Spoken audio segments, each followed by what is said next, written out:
খৈৰাবাৰী বহিৰংগ ভৱনত বিপিএফৰ প্ৰতিনিধি সভা সম্পন্ন।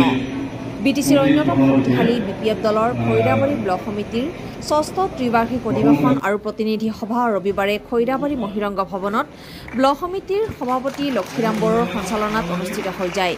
খৈৰাবাৰী ব্লক সমিতিৰ নতুন সমিতিখন গঠন কৰাৰ লগতে ২০২৫ বিটিচি নিৰ্বাচনত শক্তিশালী ৰূপত থিয় দিবলৈ শক্তি আহৰণ কৰিছে। ২ সহস্ৰাধিক প্ৰতিনিধি শুভাকাংক্ষীৰ সভাত বিপিএফৰ বিধায়ক দুৰ্গাদাস বড়ো, ফেৰগাঁও জিলা বিপিএফৰ সভাপতি সম্পাদক উপস্থিত থাকে। বিশাল প্ৰতিনিধি সভাতে ইউপিপিএল দলৰ কেন্দ্ৰীয় পৰ্যায়ৰ নেতা সুভাষ মজুমদাৰ আদিয়ে বিপিএফ দলত যোগদান কৰে। আগন্তুক বিটিচি নিৰ্বাচনত হাগ্ৰামা আৰু প্ৰমোদৰ সৈতে যৌথভাৱে নিৰ্বাচনত অৱতীৰ্ণ হ'ব নাই সেয়া আজিলৈ নিশ্চিত নহয়। North east live today, Khoirabari.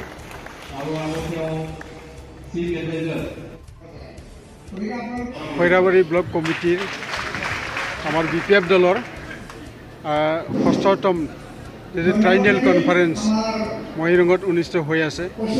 আজি ২০২১-২২ চনত যি গঠিত হৈছিলে পুৰণা কমিটিখন ভংগ কৰি পেলাই নতুন কমিটি গঠন কৰা হ'ল। সন্মানীয় আমাৰ প্ৰহ্লাদ গোস্বামী ডাঙৰীয়া আৰু প্ৰদীপ ৰামচাৰী ডাঙৰীয়াৰ নেতৃত্বত আমাৰ নেক্সটবাৰ আমাৰ এইটো শক্তিশালী কমিটি হৈ উঠিব সেইটো আমি কামনা কৰিছোঁ। আৰু আজিৰ সেই সভাখনত আমি প্ৰতিনিধি সভা আমি পাতিছোঁ, ৰাইজৰ সেইটো নহয়। আমাৰ যিখিনি আছে আমাৰ গোটেই পাৰ্টিৰে মেম্বাৰ হয় আটাইখিনি, আৰু তেওঁলোকে ইয়াত আহি উপস্থিত হৈছে আৰু তাৰ কাৰণে মই আমাৰ দলৰ মেম্বাৰসকলক মই ধন্যবাদ জ্ঞাপন কৰিছোঁ। এতিয়া আগন্তুক ২০২৫ত যিহেতু বিটিচি নিৰ্বাচন অনুষ্ঠিত হ'ব, আমি বিপিএফ হিচাপে সম্পূৰ্ণ আমি প্ৰস্তুতি হৈছোঁ আৰু আমি আশা কৰিছোঁ ২০২৫ত পুনৰবাৰ হাগ্ৰামা চৰকাৰ আহিব বিটিচিত, আৰু তেখেতৰ নেতৃত্বতে বিটিচিৰ যি উন্নয়ন সেইটো সম্ভৱপৰ হৈ উঠিব।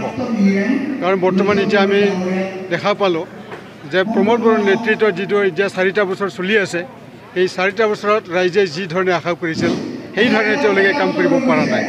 গতিকে মই আশা ৰাখিলোঁ ৰাইজে এইবাৰ এটা চিন্তাধাৰাৰে নিশ্চয় আমাৰ হাগ্ৰামাক আনাত সহায় কৰিব, এইটো মই এটা অনুৰোধ থাকিল ৰাইজলৈ।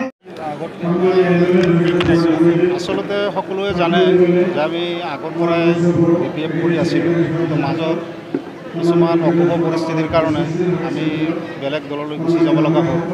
আকৌ বহুদিন পিছত হ'লেও আমি আকৌ নিজৰ ঘৰতে ঘূৰি আহিছোঁ। আৰু বিশেষকৈ আমাৰ হাগ্ৰামা মহিলা ছাৰ তেখেতৰ নেতৃত্বৰ প্ৰতি আকৃষ্ট হৈ আমি আকৌ দললৈ আহিবলৈ ইচ্ছুক হৈছোঁ আৰু আজি আমি যোগদান কৰিলোঁ বিপিএফ দলত। যি হওক, অহা দিনত আমাৰ আশা যে আমি হাগ্ৰামা মহিলাৰ ছাৰক পুনৰ আমি বিটিচি বনাব পাৰিম আৰু তেখেতৰ নেতৃত্বতে বিটিচিখনৰ উন্নয়ন হ'ব বুলি আমি আশাবাদী। আৰু সেই হিচাপে আমি দলত যোগদান কৰি এতিয়াৰে পৰা আমি ৰাইজৰ কাষলৈ যাম আৰু ৰাইজৰ সমৰ্থন ইতিমধ্যে আমাৰ যথেষ্ট বাঢ়িছে আৰু অহা নিৰ্বাচনত আমি নিশ্চিতভাৱে বিটিচিখন পুনৰ গঠন কৰিব পাৰিম বুলি আমি যথেষ্ট আশাবাদী।